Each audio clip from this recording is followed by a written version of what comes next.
Hello and welcome to the inaugural first episode of the X-Files podcast. I am JP from the 22 Shots of Moods and Horror, hailing out of Southwest PA, and joining me tonight is the Horrorphile, the man, the myth, the legend, Kyle from South Carolina, I believe? Yeah, man. Coming from South Carolina up here in upstate. Kind of near, I'm near Georgia and North Carolina, kind of on the border of both. So, yeah, the man, the myth, the legend, coming back from nowhere. Kyle has a YouTube channel that you can check out. It is the Horrorphile. You guys, I'm sure some of our listeners are coming from the 22 Shots. You guys have heard him on an episode or two before.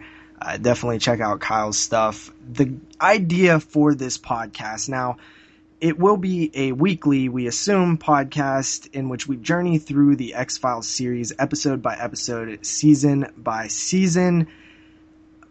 I did the math, and if we did one episode a week, it would take like 3.8 years to go through the series. That's insane to think about that. Yeah, so we don't exactly know. We're at least going to go through season one. I think that's a fair statement. And if it takes off, we'll continue going, and maybe during some downtime with my other projects, we could do multi-episodes a week, which I think would be fun as well. It depends on how it goes. So if you guys like it, watch it or listen to it, and then we will keep going. And I have a lot of excitement for this idea, and I thought that it was a pretty original idea until I did some research today, and I found out there's like tons of people who have done this. And I did kind of dabble around and listen to a few minutes of different shows that are X-Files related, and I noticed one common thing, and that was that they were all coming from the perspective of people who were huge fanboys of the show. So I thought that we could bring a interesting perspective to this topic, which is the X-Files, because I am pretty oblivious to the entire series. I've seen a handful of episodes, and Kyle is actually a fan, super fan of the episodes. So we have this interesting dynamic that I haven't seen done, where it's like the noob and the fanboy. And I think it adds an interesting dynamic. What do you think? Yeah. I mean, shit. I've been watching this show. God, the first time I ever saw the first episode, my first episode of the X-Files I ever saw was back like around when it first came out. Like, I've been a huge fan of this show. I mean, actually a huge fan of David Duchovny, period. Like, I think he's a great actor. But, I mean, as far as the X-Files go, I followed the show. I've actually rewatched the show several times. I've probably seen, we're about to talk about the first episode. I was telling JP before we started, I've probably seen this episode at least, 8 to 10 times, somewhere in there.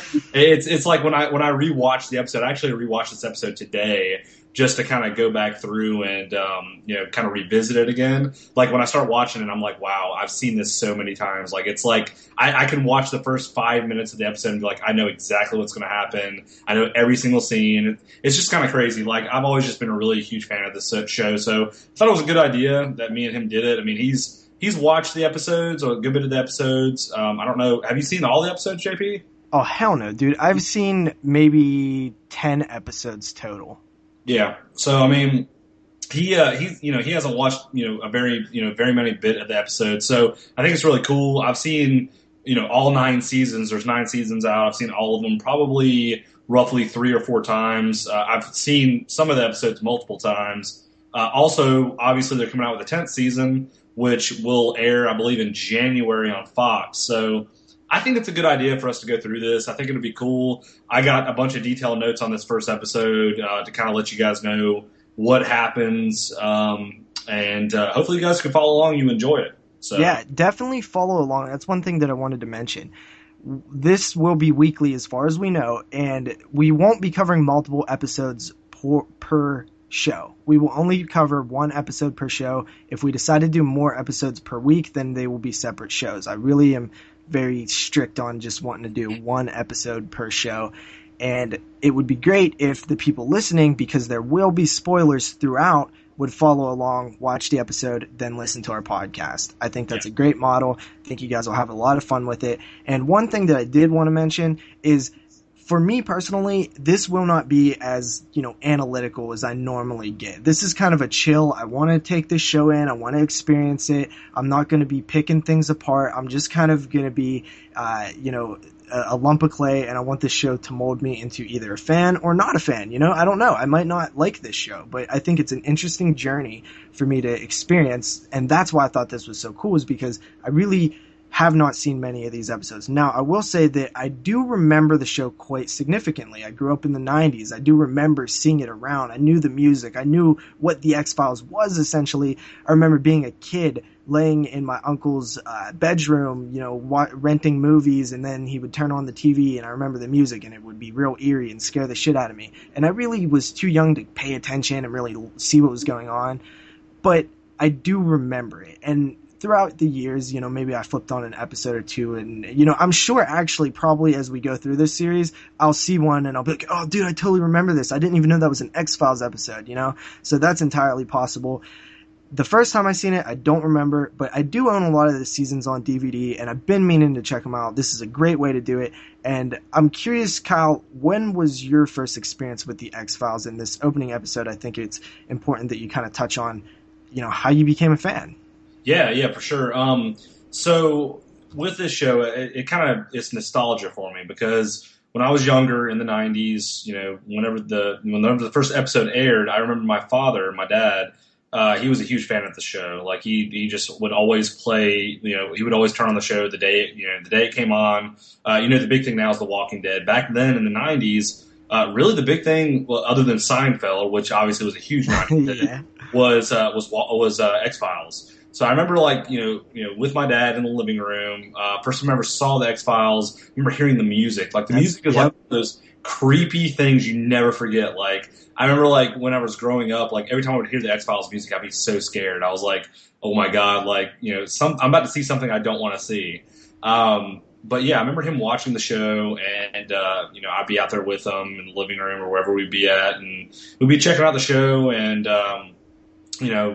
I always found it to be very, very scary as a kid. Like, I never wanted to see it, but I always had to, I always watched it because I was always with my dad, at night. Yeah, and it's like you wanted to see it, but you didn't want to see it. Exactly, yeah, and you heard the music. It was kind of like Unsolved Mysteries, if you remember. Yeah, because that's an eerie theme too, right? Unsolved Mysteries and the X-Files might be the two eeriest themes of the 90s. Scariest themes ever. I think that Unsolved Mysteries may be a tad bit more scary than X-Files, but the X-Files, when you heard that theme, you're like, fuck this. You're like, I do not want to see this shit. But I remember the first episode I ever saw of the X-Files was not the first episode ever. It wasn't the episode we're going to talk about today. The first episode I ever saw was an episode, I don't remember what season it was. I want to say it was the first season. I think it was the first season, where it was this car that was driving down a road, and this bright light comes on, and it's kind of typical, and these aliens come out of nowhere, and they walk up to the car, and you see the aliens, and they abduct these people in the car. And I that was one thing that just burned into my mind about the show that scared the shit out of me. I remember having nightmares about those aliens for months. And this is one of those shows that something else I wanted to talk about with this is you don't have to actually follow the plot in this show. It's really cool. Basically, they have a backstory in these episodes where you can follow the story to it, and obviously there's kind of a backstory that is kind of linear to all the rest of the episodes in the series. But you can actually start this show in the 8th or 9th season and not miss anything. Every episode it has a backstory that's connected, but you don't have to necessarily follow the backstory.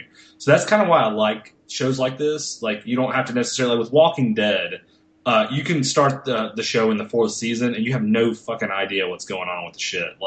It's just one of those shows that if you miss one episode and somebody dies, you're like, what the hell happened? But with X-Files, you can start it in the last season, and things will happen that you're not really sure about, but yet there'll be a storyline with each episode that you can follow just for that episode. So I like that about the show a lot. So what Kyle's basically saying, I do know about this just from my history of being around film and TV and being obsessed with this type of stuff. I do know a bit about the X-Files, and from what I understand, there are sort of your main episodes in which are the sort of overarching main story, and then there's the Monster of the Week episodes, which just a different unexplained thing going on that the two FBI agents are investigating. Am I correct? Yeah, you're completely correct. Yeah, so like, let's just take for instance, there's a common theme, and I'm going to talk about this in the first episode of Mulder's sister, the main character's sister, being abducted by aliens. That's just one of the main things that, like, even people that don't know about the show kind of know. They probably heard about that. Mulder's sister gets abducted by aliens, or so be it. But that's kind of like one of the backstories to the show. But the first episode deals with something that has nothing to do with it. It's like an investigation into a murder. So it's like you can watch the show, you hear a little bit of, things going on about his sister being disappeared, but also there's a story about a murder that you pretty much follow the murder story, and you hear hints of his sister being abducted, but you don't necessarily have to follow the backstory to it. You can still listen to the main story of the episode and be good. Yeah, so it really is like kind of a genius platform, right? Because you have this hardcore fan base that will pick up on all these things and will continue along and will pay attention to all the, inner workings of the story. And then you have the people who might just flip it on every other week and just check out what's happening this time. And you're not going to throw those people off, and the hardcores are still going to be there because they still see all the interwoven stuff. That's a great idea. And, honestly, I don't think any show really does that right now that I know of.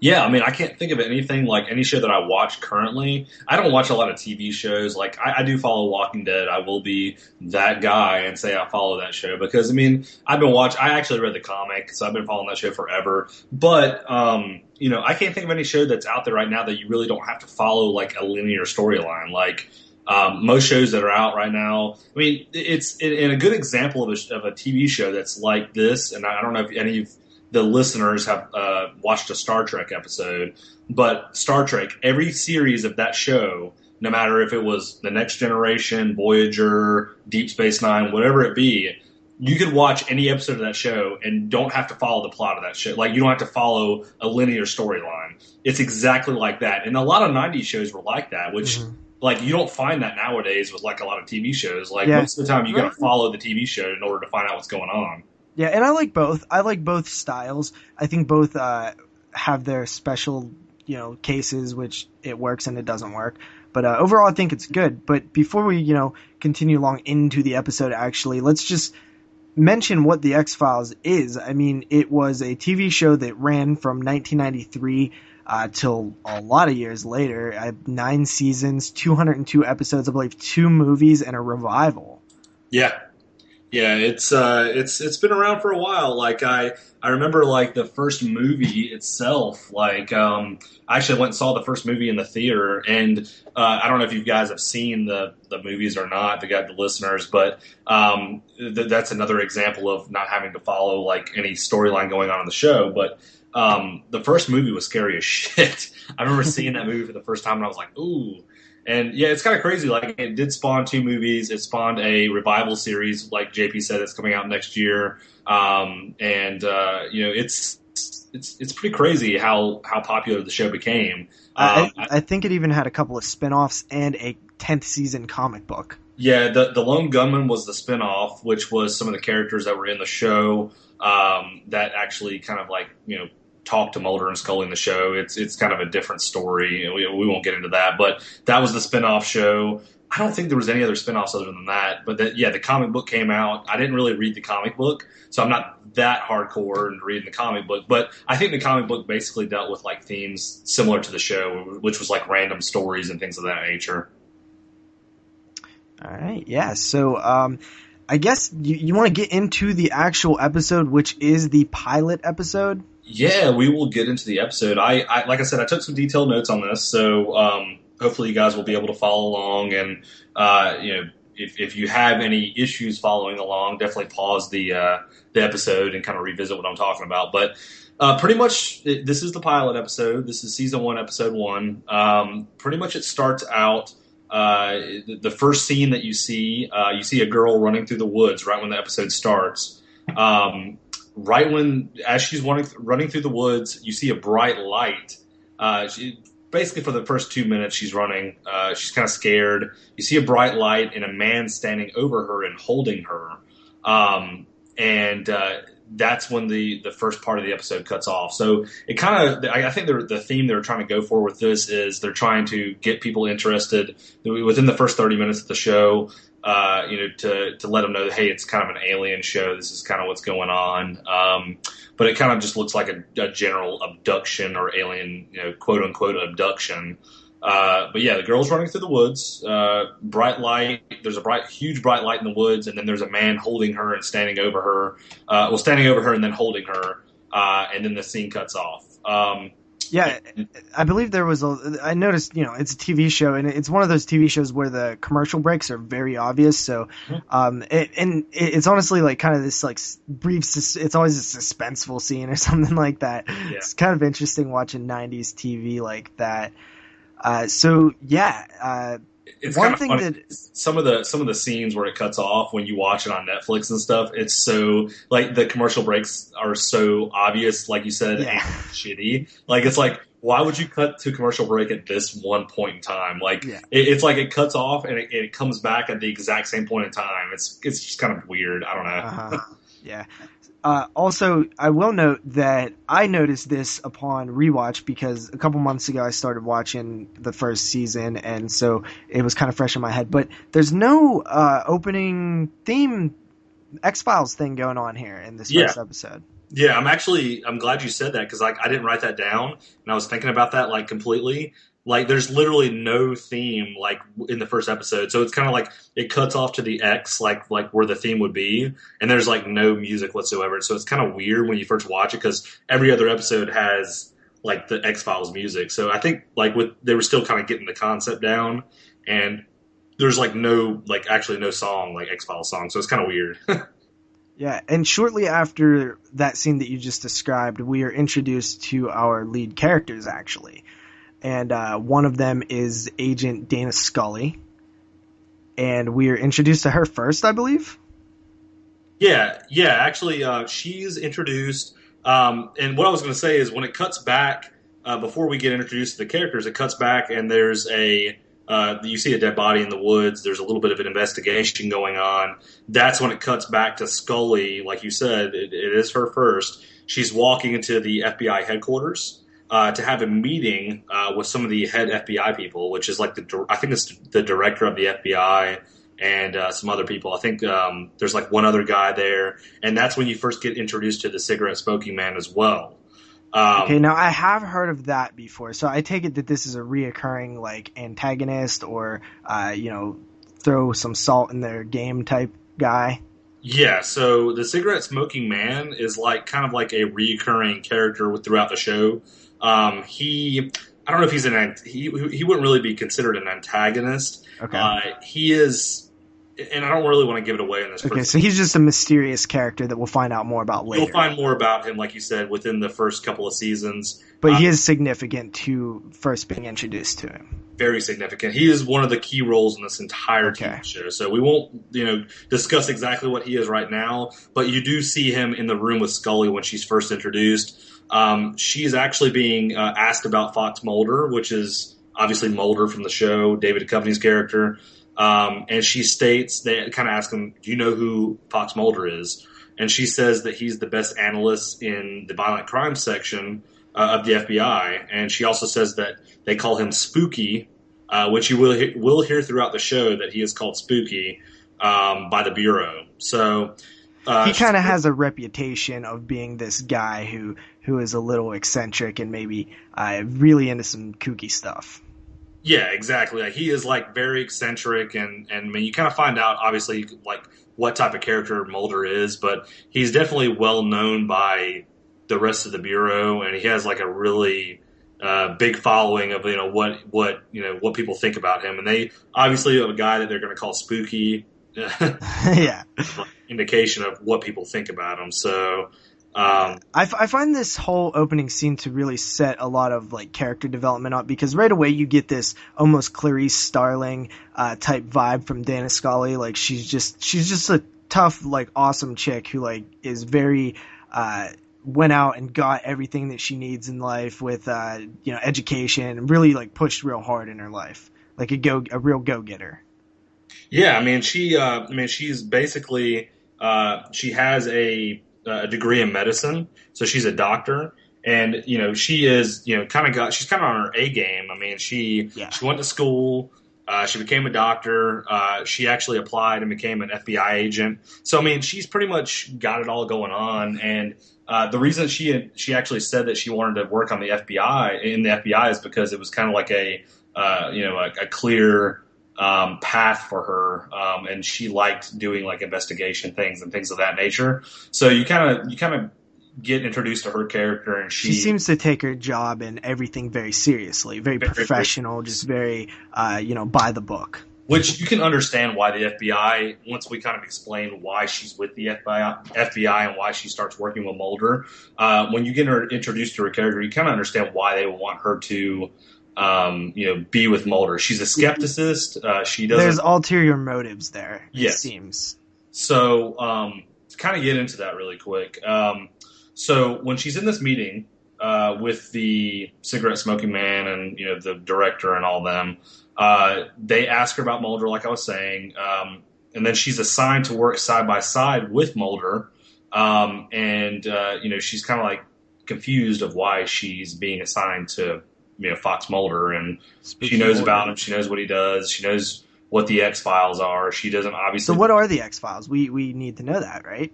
Yeah. So it's in the first episode. It's called the X-Files Project. Pretty much, it's a collection of paranormal and unexplained files from certain towns. Like if there was something that was committed or something that happened, these are paranormal and unexplained events that are categorized and put in a file system at the FBI. Yeah, so, which are dubbed the X-Files. And I believe Mulder is assigned to the X-Files, correct? Yes, Mulder is assigned to the X-Files. He's actually, pretty much they just kind of throw him there. He apparently was a really good murder analyst, like I was saying earlier, but he ended up being in the X-Files because of certain events. So he's there, and they kind of feel, and you can tell this in the first episode, you can tell the FBI kind of feels like he's a threat. Yeah, they're obviously using Scully as some sort of motive because they feel either threatened or they feel like they can keep better tabs on Mulder. There's definitely something there, and you can definitely see that right away. I'm not sure if Scully is 100% aware of it at first, but she even thinks that something is up. Well, you can kind of tell from her that she kind of thinks it's odd that, for one, they're obviously assigning her to Mulder, and two, that they're worried about what's going on with the X-Files. Like, and the cool thing about it for me, like thinking about it, is like I can see this actually happening. Like, I know there's like a lot of government cover-ups with things. I believe in that kind of stuff. Like, I mean, maybe you guys are skepticists, but I do believe in conspiracies, certain conspiracies and things of that nature. This show is going to be great because I would be the Scully of the group. Yeah. Well, that makes me feel weird. And I have to prove you wrong, right?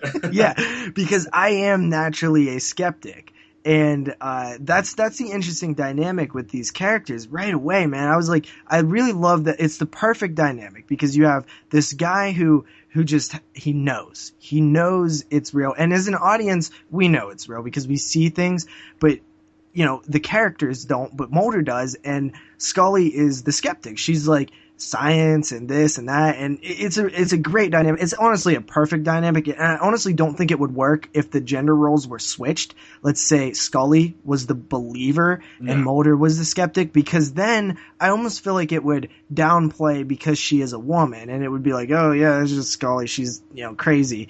I feel like this gender role has to be this way, and it's kind of weird to say that, but I really do think that it only works this way, at least at the time of 1993 when this was made. JP's so sexist right now. I swear I'm not. I agree with you. Like, it would definitely not work. If Scully was the Mulder of the group, that it wouldn't work whatsoever. Like, and I hate to say that. Like, I'm not trying to like disempower women or anything by saying that, but it just makes more sense for a guy to be in the role of Mulder than a woman, just because like. Because one, it's a vulnerability too. Like you're looked at as, because honestly, a lot of people the characters look at Mulder like he's you know, this freaking Mulder, he's crazy, you know, and, like he's into all this weird shit. And if it was a female, it would almost be too much. It would be like too much of a hatred and a dislike. And you want the female role to be very strong, which Scully definitely is. I think that's a good thing for women because, like, I feel like women don't see through bullshit more than men do. Like, men can see through, like, men see less through bullshit than women do. So I think that's, like, not I don't want to say sexist thing or anything, but I feel like a woman would see more through bullshit like conspiracies or, like, not believe it than a man would. You know what I mean? Like, yeah. Men kind of, like, are gullible with things like that. Like, I know I believe in conspiracies. I may be gullible. I feel like my girlfriend would be more like, that's bullshit. You know what I mean? Like, hey, that's bullshit. But and it's dangerous to make the girl gullible, right? Yeah. It's dangerous to do that because then it might not come off as like, you know, cute. It might come off as like a big negative, like just a downbeat type of thing. So you know, it makes sense what they did. It's obvious. And I definitely like the character dynamic. So, you know, Scully, back to the story, she is introduced to Mulder, and you know, take it from there. Yes, and something that, like, before we get back into the plot, I don't want to get sidetracked. Something I wanted to say, and I wanted your opinion on, actually, and I actually made a note of this. It's kind of funny I made a note of this, but I fucking loved the music in this episode. Did you just, like, absolutely love the 80s, early 90s music that was, like, kind of in the background of this episode? I don't know if you noticed. Yeah, dude, that's one of the reasons why I love anything that came out in the 90s, because I grew up there. It's very nostalgic to me, and honestly, even the look of the way things are filmed, just the tints, just the way they dress and stuff, it's very nostalgic to me, and I love that stuff. Yeah, I was going to say the music, like, and the next scene shows Scully, you know, she's assigned to the X-Files project, basically to debunk the X-Files. Like, they know that she's not going to be into this kind of thing. She's not into conspiracies. She's a very professional doctor type. She just got out of school, and they want her to write up reports of what she sees, and they want them to be scientific. They don't want them to be off of bullshit like Mulder's going to give them. So she's basically, you know, set to debunk the X-Files, and then it shows her walking down the hall for the first time she's going to meet Mulder, and this old school, like, 80s, like late 80s, early 90s music's, like, in the background. It kind of reminds me of, like, John Carpenter or you know, just older 80s, like horror movie music. And I just thought that was really cool. And basically, she goes into the room. She meets Mulder for the first time. He already pretty much knows who she is because, obviously, FBI agent. He kind of, like, knew that someone was going to... He did his homework on her. Yeah. And it almost is like she's kind of impressed with that as well because that's the type of stuff that she does. Yeah, exactly. And the cool thing about it, like, you see throughout the whole series, there's, like, this really big tension or chemistry between the two. I'm sure you can see right off the bat that's probably where the story is going. You know, I obviously don't know, which is exciting to me that I'm not going to know, and I get to walk through this stuff, and I might be thinking it goes one way, and it might go a different way. But, yeah, there's definitely some sort of chemistry right away that you can definitely tell. Yeah, and something I was going to mention, like, and I'm glad that we're having this first episode and talking about this first episode about the movies, and I'm saying this for all of our listeners and for you, JP, because I know you haven't seen. You said you haven't seen any of the movies, correct? Correct. Okay, which is only 2, but I would not recommend watching the first movie until you've seen anything until you're up to season 4. I would say season 4 is a good season to go ahead and watch the first movie. The second movie, and we'll probably have podcasts on each of these movies, which I'm hoping we do. Correct, that is the plan. Yeah.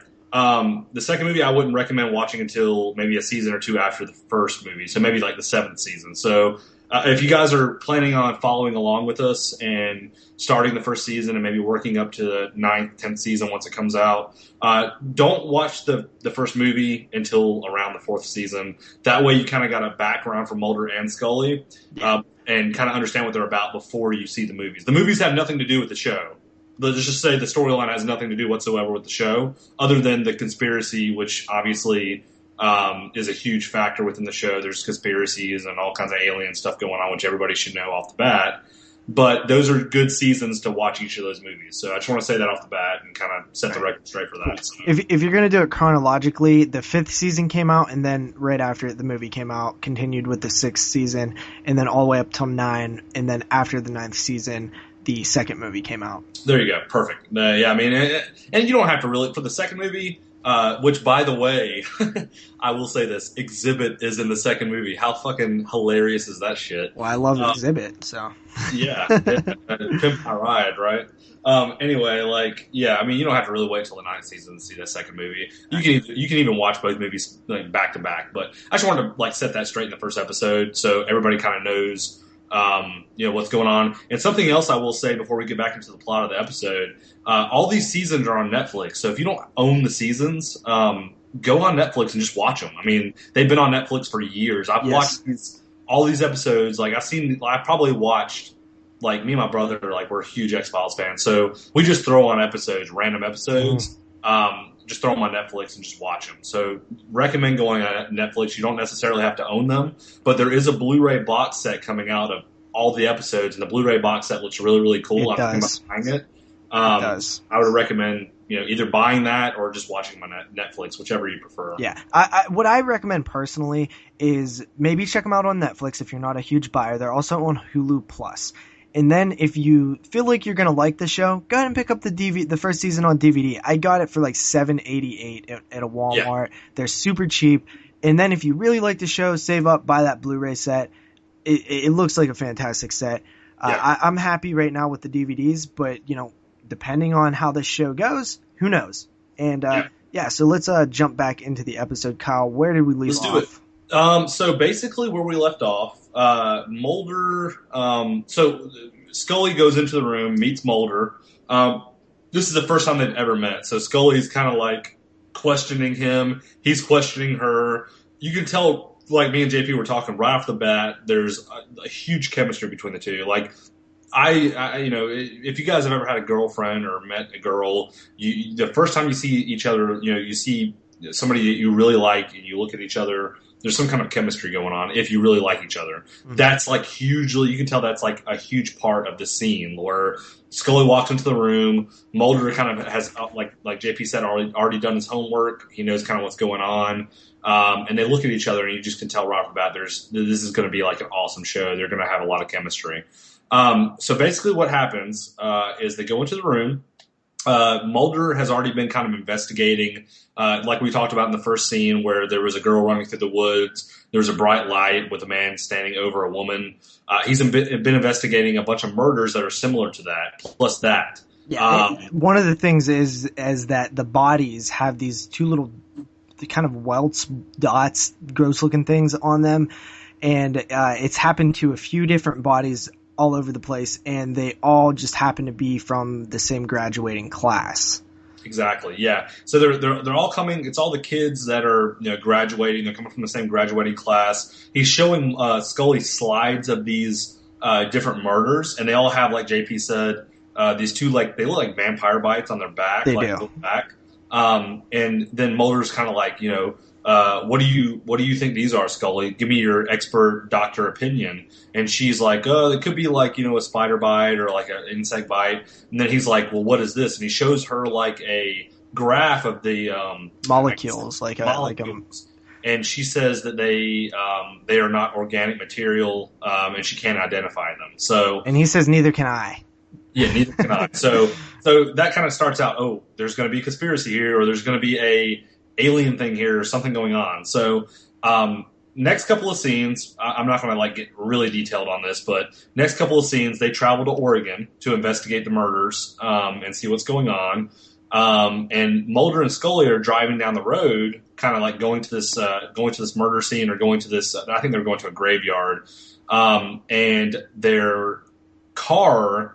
The radio in the car starts skipping and making weird noises and stuff. So Mulder gets out and he actually spray paints an X in the middle of the road to kind of indicate where this started happening at. And, this is something that I noticed, and I did notice it throughout the show as well. I did say I seen a handful of the first season, Mulder often does things, or at least it seems to me that he does things, and Scully's like, "What the hell are you doing?" And he's like, always just has his own thing that he's doing, and he explains it later. It's really funny because like that you say that because like that scene that we're talking about where he spray paints the road, like he stops the car, doesn't say anything, he gets out, opens the trunk, gets a can of spray paint, and just spray paints a big X on the road, and like it cuts back to a scene where like it shows Scully and she's like, "What in the actual fuck are you doing?" And like she asks Mulder.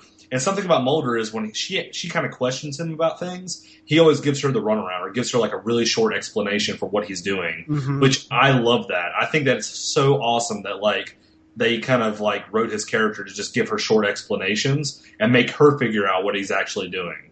Yeah. So, because obviously if he said, "Oh, I'm putting an X on the road because the radio skipped and there's going to be an alien abduction here or there's alien activity," she's going to make fun of him. But he knows this. And he's smarter than her, even though she's a doctor. And this is what he says. So I don't know. I just found that kind of funny. So, but anyway, to get back into the rest of the episode, they end up going to a cemetery where there's a body being exhumed, which is another great scene.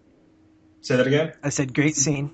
Yes, and where there's another kid that was in the graduating class that all these kids keep getting abducted. They're exhuming the body of the kid, and the casket, as they're pulling it out from the ground, the casket actually falls and rolls over, and which I'll say this before I finish the scene. I found this scene hilarious because this would probably never happen, or if it does, it's like how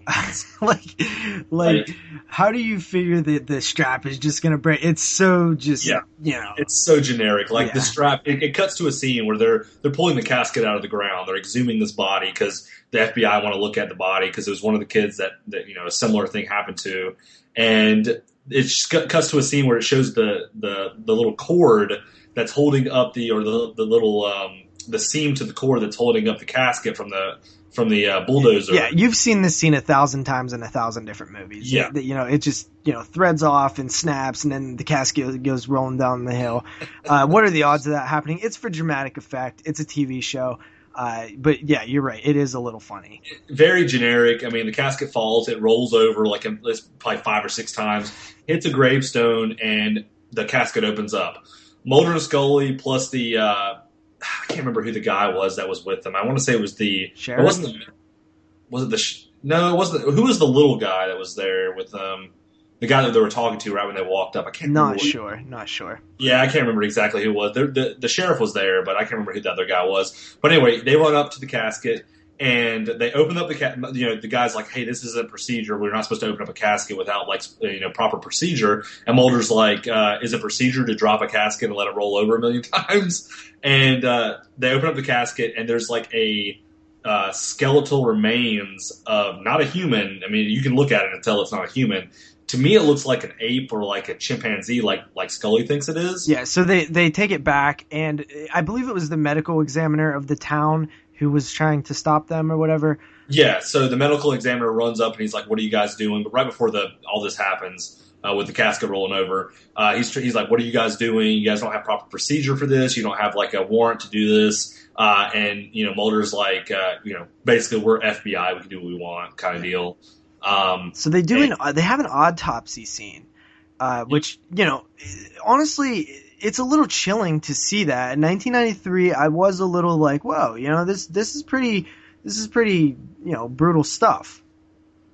Yeah. So, I mean, it shows an autopsy scene, where like whatever was in the casket, the skeletal remains are laying on an autopsy table. Scully obviously being the chick who's the doctor. Oh, yeah. She starts looking into the actual skeletal remains, and she's like kind of digging into it, looking in the eye sockets and trying to figure out what it is. And she's like, this isn't human, obviously. And Mulder's like taking pictures all around. As soon as she says it isn't human, Mulder's like, then what is it? He gets all like, he's like all interested in shit. Yeah. And she thinks that it's, some sort of primate. Yeah, and I would be interested as well. I mean, he's trying to figure out, and he like automatically kind of not assumes, but hints at, he's like, it's alien. You know, he's like, it's not human. And she's like, it's primate. It's either a monkey. And he's like, why would there be a monkey skeletal remain in a casket that Ray, I think his name's Ray something. He's one of the graduating students is supposed to be in. Like, why would that be there? And automatically Scully assumes that it's like a prank or a practical joke. But you know, who would do that? That's not really a funny practical joke. Like, who the fuck would just like open up, exhume a body, steal the body, and put a monkey skeleton in it? That's the fucking stupidest shit I've ever heard. The reason it makes less sense is because, like, how the hell is anybody, like, you're really banking on something happening to need to dig that grave up for your joke to work out. Exactly. Like, who has the fucking time to do that shit? Like, goddamn, that's a lot of work. Like, just to put a monkey skeleton in that motherfucker. Nobody knows what the joke is until you dig up the fucking grave. Like, who the hell's going to dig up a grave randomly? Yeah, exactly. So, but, you know, I gotta side with Scully because it's like, you know, we know as an audience, right? But if you're really there, like, you're not instantly gonna think aliens. You're gonna be like, yeah, this looks kind of alien-like, but I'm not gonna think that it's there's some explanation for this. So I'm with her. But yeah, exactly. And like right after that scene, after the scene where they're like kind of looking at the skeletal remains, it gets to a part where it shows Mulder and Scully walking with the, I guess, warden of this like psych ward, and they're talking about Ray, the guy that's supposed to be in the casket. He apparently was being treated for PTSD, post-traumatic stress disorder, before he died. So you know, they're like, why was he being? They're kind of curious. Why was he being treated for PTSD right before he died? It's kind of odd. Mm-hmm. And then it kind of cuts back, and you find out that Billy Miles, which is another guy from the graduating class, and Peggy, who is another chick from the graduating class, have the same markings as, you know, all the other people that keep experiencing this issue. You know, as Ray had when he died, as you know, all these different people have these same two markings on them. All the slides that Mulder was showing Scully originally in the first couple of scenes. And they're all from the same class, the same graduating class. And Mulder says his opinion. Like, Scully's like, what do you think that this could be? Like, tell me what your opinion is. And Mulder's like, I think they were abducted. I mean, that kind of, honestly, that scene right there kind of just explains Mulder's character off the first episode to a T. Like, the rest of the season, or the rest of the series, he is a very big skeptic. Like, he just wants, not skeptic, but he's a very big conspiracy theorist. He thinks everything's he wants like to believe. Alien. Yeah, he wants to exactly. He wants to believe. So pretty much throughout the series, you know, he believes in alien abductions. And if you don't really even need to follow the series to know that the show is about conspiracies and alien abductions and government cover-ups and things of that nature. So paranormal, it's big on ghosts and things of that nature too. Yeah, guys. So pretty much back to the episode. So Mulder, like I was saying, thinks that these kids were abducted by, you know, aliens. They have these two little marks on their back. So what they do, or what Mulder and Scully do, is they actually go to the forest where all these kids are where the original, you know, the start of the episode kind of started, where you see this girl kind of hovered over this guy's body. They go to the forest and they start investigating where the kids disappeared at, or where all these disappearances are happening. So they're kind of walking through the forest. You see Scully kind of looking at the ground, and she picks up some dirt and puts it in her pocket. And then all of a sudden, out of nowhere, there's some weird noises, which prompts Scully to pull her gun out. And then she ends up seeing a huge bright light. She looks up and she sees a bright light, kind of like if you've seen or heard like people's stories about alien abductions. There's like a big bright light. Mm-hmm. She looks up and she sees this. And it ends up being the sheriff stating that they're trespassing on private property. He actually pulls up in his truck, and like he has like these like gigantic lights above the truck, which are it's kind of funny because like you hear this like noise, and you see these gigantic bright lights, and like the noise is like his truck running, and like bright lights are like on top of his truck. It's kind of like a redneck's truck or something. So they, you know, they're like, he's like, you're trespassing on private property. You need to leave. So they leave. So pretty much what happens at this point, this is kind of like a big point to the episode. This is kind of like one of the, I want to say it's like the not middle part, but the high point to the episode of kind of like. It's when shit's going down. Shit starts going down right here. Exactly what JP said. So it starts raining, like it's like pouring rain when they leave, when they're told to leave by the sheriff. They're driving down the road. Mulder and Scully are kind of talking. All of a sudden, Mulder looks down at his watch. It's 9:03.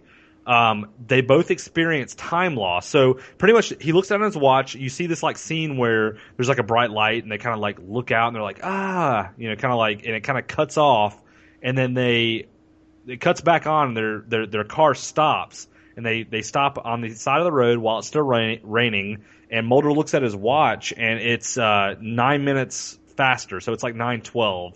Yeah. And they experience 9 minutes of time loss.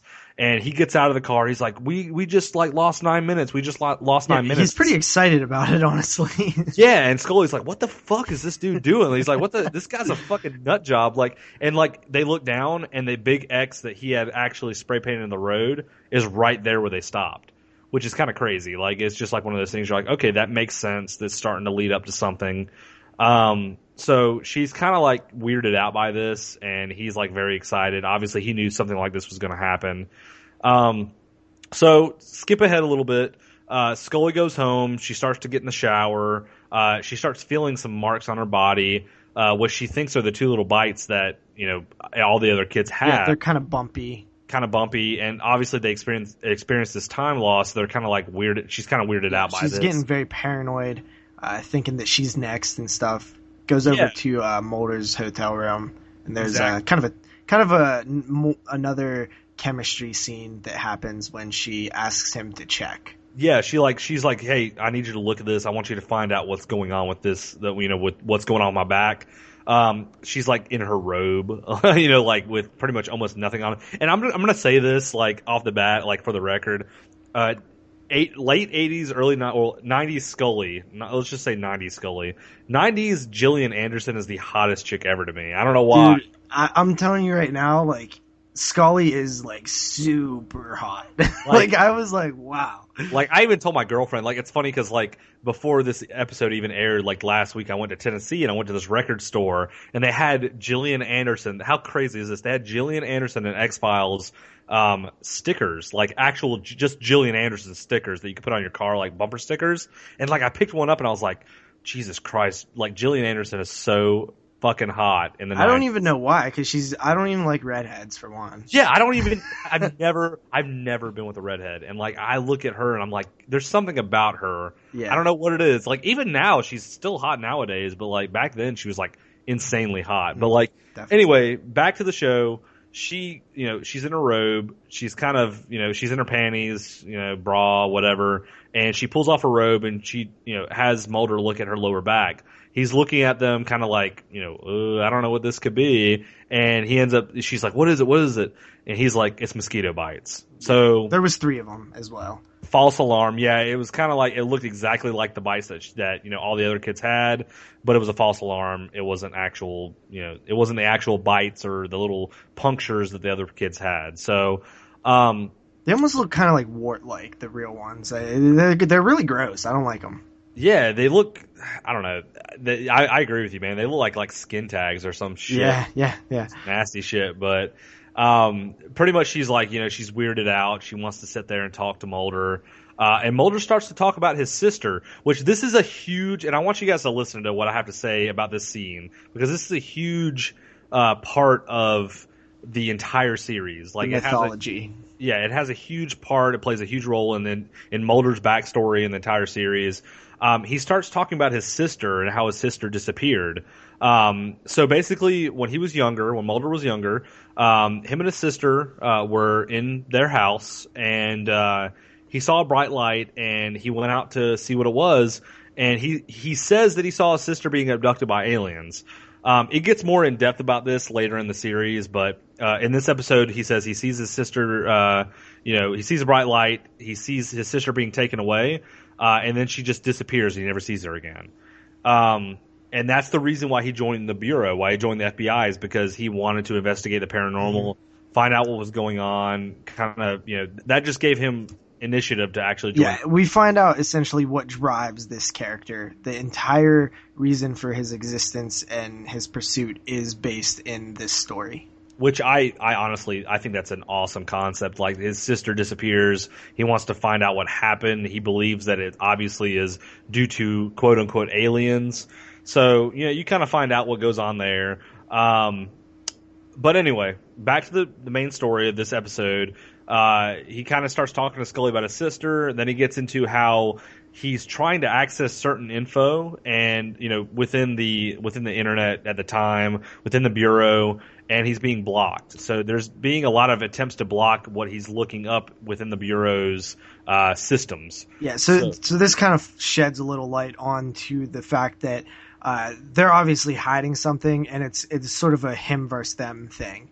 It sheds a little light on the government cover-ups. Exactly. So so back to the story. Peggy, which is one of the girls that was in the in this kind of psych ward that we were talking about earlier, one of the graduated. She's in a wheelchair. She's in a wheelchair in the scene that you see her in. Well, they get a call that there's been an accident. So they go to see, and she was running away, and she actually got hit by a car. So she's dead. She's just dead in the next scene. So next scene comes up. Mulder and Scully go to the scene of the accident. Peggy Odell's laying there dead, and then they get another call that their hotel's on fire. So there's like two huge arcs in the story that's happening at the same time. So Peggy Odell's dead. She gets hit by a car, and then Mulder and Scully go back to their hotel, and it's completely on fire. Yeah, which was significant because all of their research, all of their evidence was in there. So that's even more. This whole few scenes was like a big. There's some serious shit. This is deep. What we're doing here is deep, and there's a lot of interworking things going on in this system. Exactly. So obviously, like whenever they roll up to their hotel, it's on fire. They see it, and they're like, "Oh shit!" Like, all the pictures that we had, all the evidence, all the the sample that Scully took from the forest, the sample of dirt, that's all burned, it's all gone, and they're very concerned. I mean, I would be too if all my shit was on fire. So, I mean, like, they're pretty much like, what the fuck is going on here? Like, obviously something or somebody set that on fire to cover something up. That's just kind of obvious in the scene. So, kind of getting back to this. There's a girl named Teresa Nemens. She is actually the coroner's daughter, the guy that is the one that's giving the autopsies to all these kids that keep dying. The daughter, it cuts to a scene where Mulder and Scully is kind of like in a Waffle House or like a diner, and Teresa Nemens is in there with them, and she's asking for protection because she states that she keeps finding herself in the woods year after year, and year after year. Pretty much where everybody that graduated with her class is finding themselves, and her father is the medical examiner, and she's like, my father thinks he can protect me, but he, I have the marks that everybody else has, but I don't feel like he can, so I need your guys' help. I need you guys to help me. So she's talking to Mulder and Scully in this diner, and she really wants the protection. So as they're talking, the sheriff comes in. He's like, and the medical examiner, which is Teresa's, father, and she's like, he's like, she gets a nosebleed, and he's like, you need to come with me. Random nosebleed obviously has something to do with the plot. He's like, you need to come with me. Don't talk to these FBI agents anymore. Just come with me. We'll protect you. And then in this scene, you actually find out another big arc of the story is that the sheriff, which is the guy that was telling the Mulder and Scully to leave the forest earlier, he's actually Billy Miles's, which is the guy laying in a coma in the psych ward. He's his father. So the sheriff is actually pretty much the main character of the episode's father, which is Billy Miles. He's a big part of the actual episode. So you kind of find out a big, big thing in the story in this. It's a big reveal. Big reveal. Yeah, exactly. So Mulder and Scully, they start talking whenever the girl, is taken away by her father, by the medical examiner, and they're like, hey, would you be curious to see, what else is in these other graves of these other kids that got, killed or got, had these puncture wounds? And pretty much they go to the graveyard again where the other body was exhumed, where the monkey skeleton was, and the two other kids that died, from this same similar incident, their graves are already exhumed without them even knowing. So, I don't know. What would you think at this point, JP? I mean, it's pretty much like Mulder and Scully are like, what the fuck? Like, I mean. Yeah, like, what's really going on? You know what I mean? So, like, this is deep now. Yeah, so it's starting to get the plot's starting to get really, really deep and really, really in depth. And they go visit Billy Miles after they say that these two murder victims were exhumed that were killed from this similar circumstances. And Billy Miles is just he's in bed in the psych ward. He's in a coma. And Mulder thinks that Billy Miles has been doing these actual murders. So it's kind of a weird twist to the story. You got a guy that's in a coma. You got an FBI agent thinking this guy's the one doing the murders. So they're looking over Billy Miles. They're talking to the nurse that's taking care of him. And Scully notices that Billy Miles's feet are really, really dirty. Like they look like they've been in the woods. They look like the same stuff that she took as a sample earlier, that ash. Exactly, yeah. So the stuff that's on his feet are pretty much the same. It's the same stuff that was in the forest earlier when she took. Yeah, and it's honestly another important scene for Scully as well, because it shows that she's as capable as Mulder in terms of intelligence and noticing things, and she's really on top of her game as well. Yeah, she really is. Like Scully, that's a good point, JP. Like she notices things that like Mulder Mulder would have noticed that probably, but like I think that like the whole character development is like she's trying to, in a way, like they're trying to make her impress Mulder in front of like the audience. Like yes. They're trying to say, hey, she knows what she's doing. She knows her shit. This is what's going on. So, so basically what happens at this point, once she finds out, hey, Billy Miles has been in the woods recently. What the fuck? Like, she's like the non-skepticist here. So she is like, what's going on? They go to the woods where, all this stuff is happening, where they took the samples originally, and they hear a scream, like a huge girl scream. And, they see the detective or the sheriff's car there. And they go into the woods. They're walking around. Scully gets hit by a shotgun. Like there was a shot, not a blast, but like the sheriff actually like pretty much knocks her out with the shotgun butt, and is like, "I told you not to come here." He's like, "Yeah, you shouldn't have came in the woods. I told you not to come here. I told you to leave. You're trespassing." And she's pretty much knocked out at this point. She's got blood running down her head. She's laying on the ground. And then it cuts out to a scene where Mulder's running toward the scream, and he sees Billy, which is the guy that's laying in the hospital bed, which is the guy that's supposedly in a coma. He's in the forest holding a girl, and there's a huge bright light, like an alien light. And all of a sudden, out of nowhere, the scene pretty much like the whole screen is like expanding this light, and the scene cuts out, and then the girl's laying on the ground, and Billy's standing there, and he ends up, not having any marks anymore. Any of those two little marks that we were talking about earlier in the show. He ends up not having those marks anymore. So, pretty much, Mulder, like Billy's dad, which is the sheriff, was going to shoot Billy in this scene. And Mulder pretty much tackles him, and Billy, is holding this girl up. The light comes on, and then it cuts out, and the girl's laying on the ground, and Billy doesn't have these marks anymore. So, it seems like Mulder interrupted something, which, could be the girl was going to get abducted by aliens. It's really hard to tell at this point. But I mean, up to this point, there's more to the episode. But let's. What do you think so far, JP? I mean, what did you think about the episode so far up to this point before we get into the ending of the episode? Okay, so I like the core concept. One of the things that I like most about at least the first episode is the dynamic of Mulder and Scully. Like that's truly what I eat up. I do feel like there's a lot of filler in these, and I'll probably discuss that as we continue along with the series. One of my key problems was that I just felt some things were just too long, and overall I'm not sure if this show would have worked better as a half-hour show instead of a hour-long TV series, especially in the 90s, but nowadays everything's so action-packed and just stuff's happening, bigger budgets and stuff. But things were more tame in the 90s. And I have always so far had sort of issues with the just pacing of things. I just feel like there's so many scenes that happen, so much stuff happens, but it's still so slow as it's happening.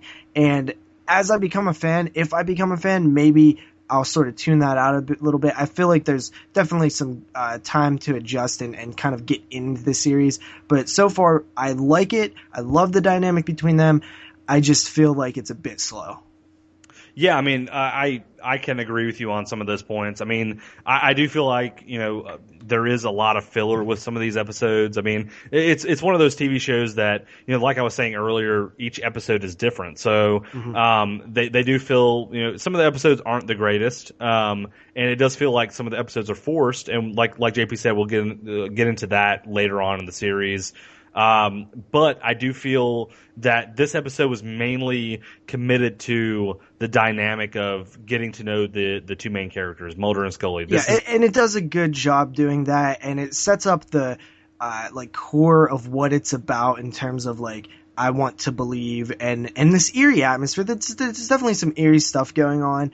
And, it just has that magical sense to it, that just odd, eerie, oddity type thing that I like. It's the mysteriousness of it. It's the mystery. You want to know more. You want to know how deep does this go? How big is this thing? Yeah, and I think that what I'm about to kind of talk about with the end of this episode, we'll kind of get into that. It leaves you wondering what are these characters about? I mean, with this episode, like I was saying, the character dynamic and learning about, hey, this is who Scully is. She's this very straightforward non-skepticist. And then this is who Mulder is. He's a very huge conspiracy viewing /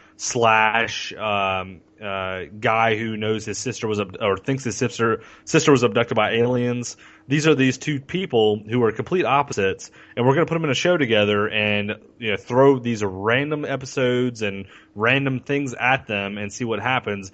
I just think it makes for a really good series. And honestly, 9 seasons later, which they're about to make a 10th season, obviously the dynamic made sense. So, to kind of get into the last part of the episode, to kind of recap before we do this, the whole episode's about basically these random murders. You got these random little things popping up on people's backs, which look like honestly, they look like vampire bites. They're like little, like JP said, warts. There's 2 of them usually on people's backs. Mulder and Scully are investigating these. They travel to Oregon to investigate. The man tries to hold him down from succeeding. Exactly. The man tries to hold him down from succeeding this. They exhume these bodies. There's no corpses, human corpses in these caskets. And they start examining that. They talk to some of the townspeople, and the townspeople are, kind of covering this whole thing up. And that's where we're kind of at right now. We're in the woods. Mulder saw Billy, that was holding this girl up. The girl got taken and then got put back down on the ground, which looks like Billy didn't do it. And then Billy's little bites, are gone. They're completely gone. So that's pretty much where we're at. It cuts out. This is the final scene where Billy is sitting in the FBI headquarters, explaining to FBI agents and the division head what the light was, and he's being interrogated. So he basically says to them, and this is kind of almost word for word what I wrote down here. He says that the light that took him to a testing place, and it wanted him to gather other people so they can do tests. So he doesn't necessarily say it was alien, but you can tell that it was beyond human. It wasn't a human form that took him. And he says that they put something in his head and they told him to wait for orders, and the light gave him orders, and the test eventually did not work, and these so-called aliens or extraterrestrials wanted everything to be destroyed. So pretty much Billy is saying that aliens took him, they put a probe in his head, the probe told him what to do, he ended up going to this light, the light told him what to do, and the test that they were trying to make on these humans did not succeed, and they wanted everything destroyed. So that's kind of where Billy is going with the story. In the room, while this is all being said, the cigarette smoking man, which we talked about originally, at the beginning of the episode, who was in the room with Scully as she was being, interrogated or briefed about Mulder. He's standing there behind Mulder, kind of listening to all this, listening to Billy talk about all this. Then it kind of cuts out, and this is like the very end of the episode. Scully's wrote a report for the FBI about the incident. The FBI is saying that she has no scientific basis on the incident. Yeah, everything's kind of inconclusive and just like, yeah, this kind of happened, I think, but I'm not sure. Exactly. Yeah, they're kind of like, what, they're looking at her like, why did you write this? This has no basis whatsoever. You don't have none of this will basically hold up in court. Yeah, and they do look a little bit surprised, like, this might not be going how we expected. Exactly. Yeah, you could tell there's some hesitation on both the people that are sitting in the room with her, and the cigarette smoking man is not in the room with her at this time. The two other guys are, and they're just kind of like, this isn't you. How is this going to hold up in court, basically? Yeah, and they're like, you got nothing. And then she pulls out a little vial, and she's like, the only thing that I have that's evidence is the device that I pulled from one of the exhumed corpses that has it's like a little probe. It looks like a little, it almost reminds me of a fuse for I don't know, like a flashlight or something. It looks like a fuse for a flashlight, and it's in a vial, and she puts it down on the table, and she's like, this is what I pulled from the nose of an exhumed corpse. This is the only scientific, or not scientific, this is the only, like, basically proof that I have that any of this stuff happened. Yeah, which, it does a few things. One, as an audience, at least I'm pretty sure we didn't know that she had that, right?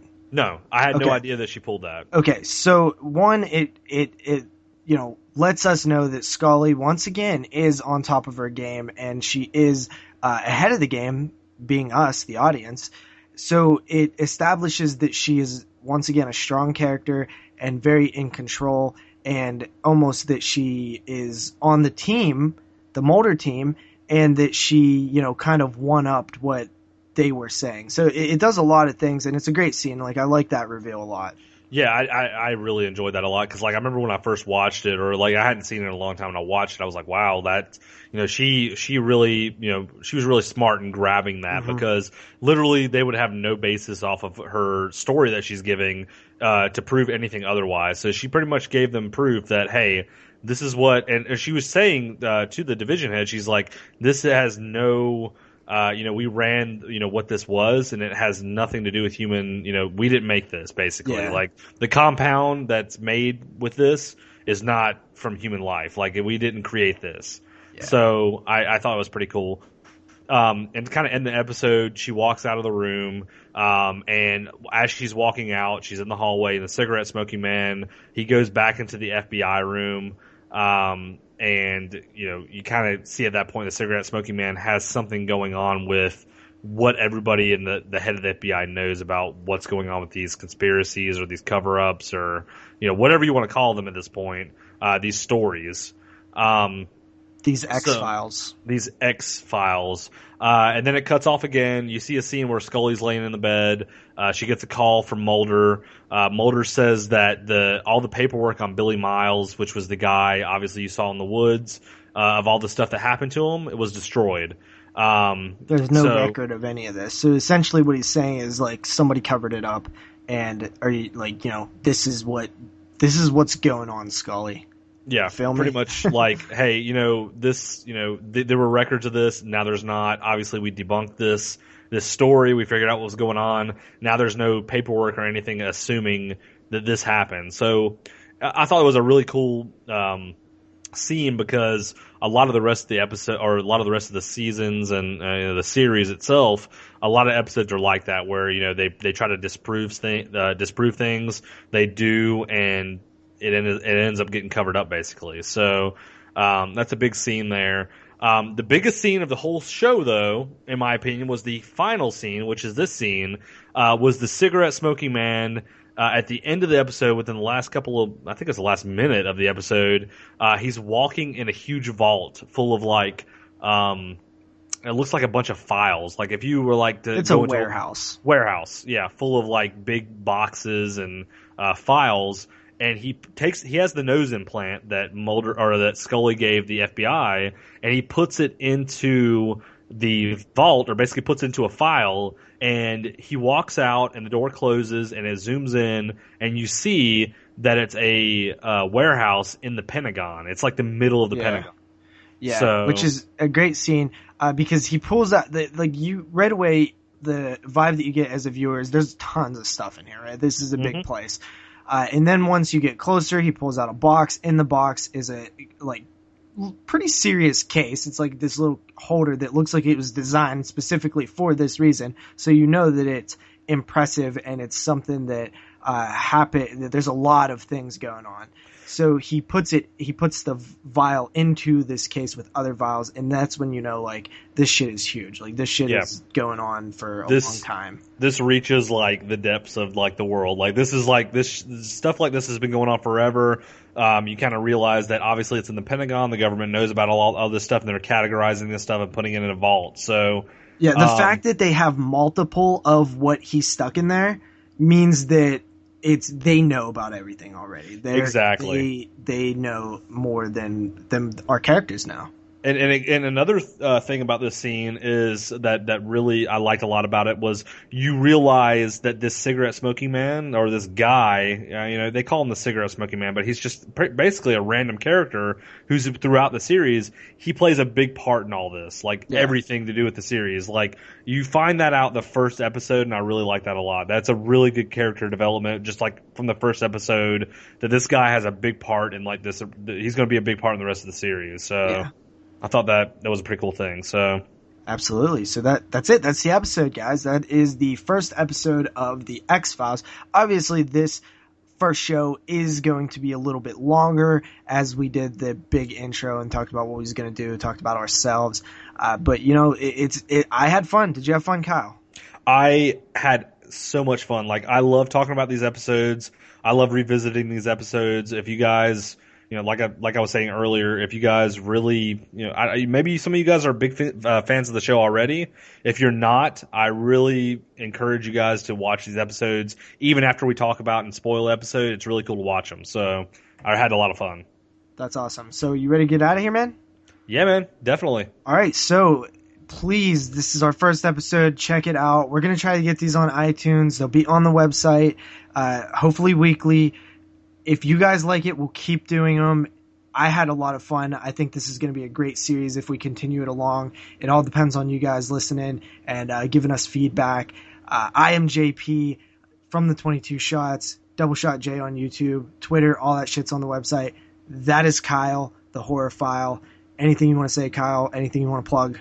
I really hope you guys enjoyed this episode. I hope you guys listen to future episodes. Check out my YouTube channel at the Horrorphile. I have an Instagram page at the Horrorphile, and also have a Facebook page it's facebook.com/the Horrorphile. Check those out. Subscribe to my page. I do a lot of horror reviews and things of that nature, just like JP does. And definitely subscribe to the podcast if you guys like it. Hopefully this will keep going, and I really enjoyed doing this first episode for you guys. All right, so that wraps it up. We will see you guys in episode 2. Until then, talk to you later.